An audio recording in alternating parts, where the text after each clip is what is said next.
بار اول نیست که ما این جوان میهن را با چنین نشانه‌های زرین در فرودگاه بین‌المللی شهر دوشنبه استقبال گیریم.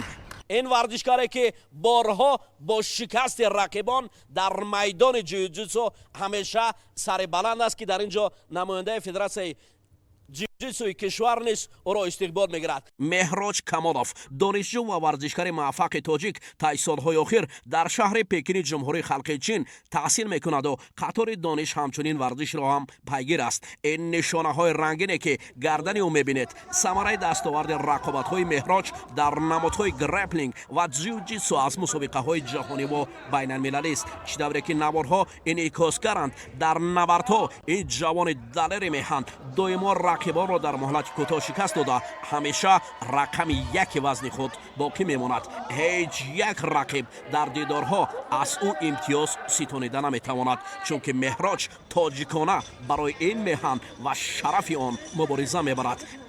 این نوبت مهراج را بجز از دوستان وطنی همچنین همکسبان چینیش هم همراهی میکردند. آنها از مدال های مهراج خیلی شاد بودند. مهراج خاطره های نکش را از رقابت ها چنین ابراز نمود.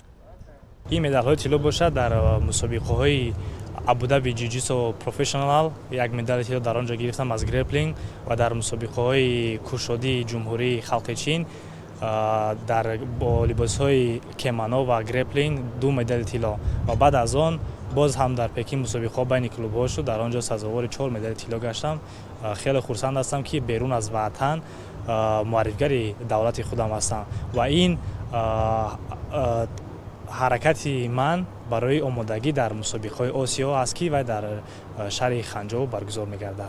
رجب علی ترسونزاده که راهبری فدراسیون جیوجیتسوی تاجیکستان را به عهده دارد از نشانه‌های دستپرور فدراسیونش شاد گشته قدم‌های مهراج را با بازی‌های آسیایی قوی می‌داند. عضو تیم منتخب تاجیکستان اوید با جیوجیتسو مهراج کمالوف که بارها جمهوری تاجیکستان را در مسابقه‌های سطح بین‌المللی معرفی کرده است و امروز بینید که از جمهوری مردمی چین با چنین دستاوردهای بلند ورزشی با وطن برگشت. مخصوصاً همین مدالی که ما امروز می‌بینیم این از مسابقه بین‌المللی IGP تور است که این از بلندترین مسابقه ها از روی نمود جیوجیتسو به شمار می‌رود که مهراج در اینجا دست بالا گردیده است و امروز تیم منتخب تاجیکستان برای اشتراک در بازی‌های آسیایی که در شهر خوانجوی مردمی چین برگزار می‌گردد خیلی خوب برام مانده شده است. مخصوصاً مهراج در این بازی‌های آسیایی جمهوری تاجیکستان را نمایندگی خواهد کرد. جز این نشانه‌های رنگین همچنین مهراج آرزوهای شیرین مهندسی ساختمان‌های معاصر را دارد و